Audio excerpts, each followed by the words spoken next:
We're looking at the shapes of atomic orbitals and going back through history to the beginning of the 19th century, the Dalton model, where atoms were perceived just as spheres. At the beginning of the 20th century, the Bohr model, where atoms have shells. And in the 1930s, Schrodinger model, quantum model, and the probability of finding electrons in orbitals. And here's an activity for you to research ahead of time. So pause the video to complete that if you've been assigned it, or indeed even if you haven't, because you will look and draw the different orbitals as you meet them during another video that's linked there. So if we're looking at the Schrodinger model of a 1s orbital, it's spherical. There's a probability of finding the electron. It's obviously not going to be in the nucleus where the axes are crossing, so we're almost looking at the outer sphere of the atom. And a 1s is going to have a smaller radius than a 2s or a 3s. And just looking at that as well. So the S are subshells, and they are themselves orbitals.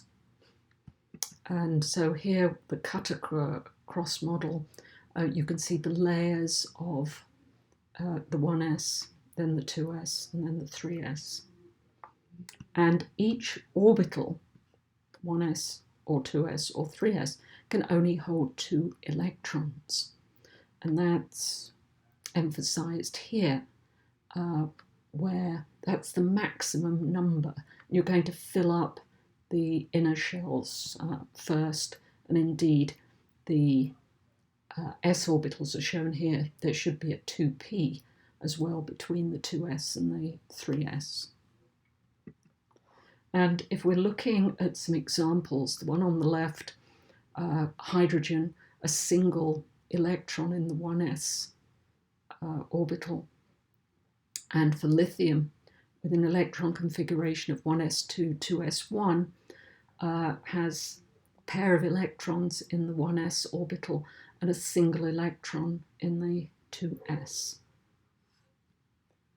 And then there are the p orbitals, and they're lobed. And here we've got the py orbital, a pair of lobes and a maximum of 2 electrons between those 2 lobes. So there will only be 2 electrons in that rather extended figure 8.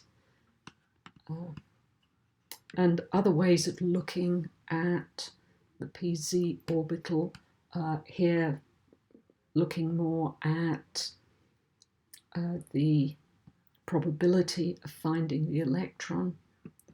And there are going to be 3 of them.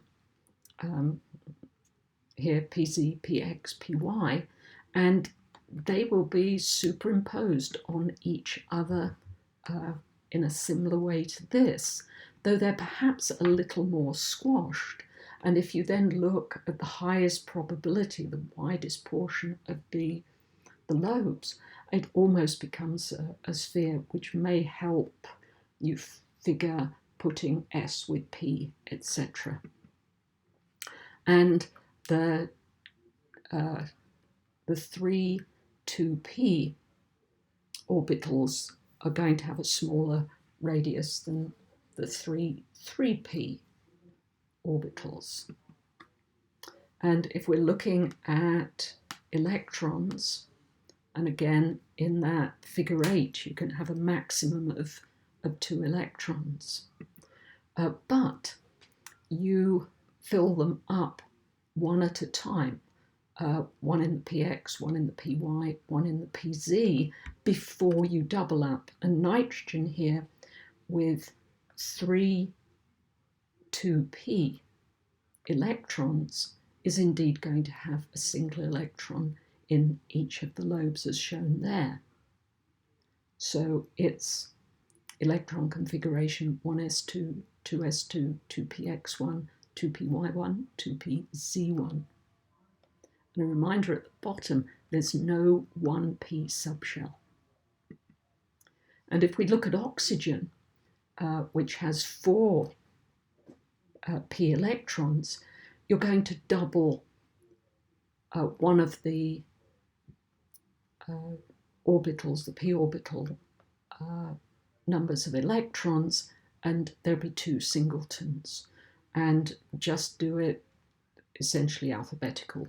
1s2, 2s2, 2px2, 2py1, 2pz1. And almost for those interested, because for IB you're not required to draw D or F orbitals, but they show the arrangements here, or indeed the assignation of quantum numbers for them as well. But out of interest, how they are oriented in the plane of a YZ axis along a Z axis, to look at them to see what they're like. And for higher level, you will do d orbital splitting. So not that you have to draw them, but we have to know about them. And there are 5 of them. So there's a single s orbital. There are 3 p orbitals. There are 5 d. And so it won't surprise you if we go on to F to find there are 7. And each one of the orbitals can have a maximum of 2 electrons in it. And again, not required to know them, but the increasing complexity, the number of lobes, and how they're arranged along the XYZ coordinate axes are really quite interesting. And so you have to recognize the shape of s orbitals and indeed the px, py, pz, and the probabilities.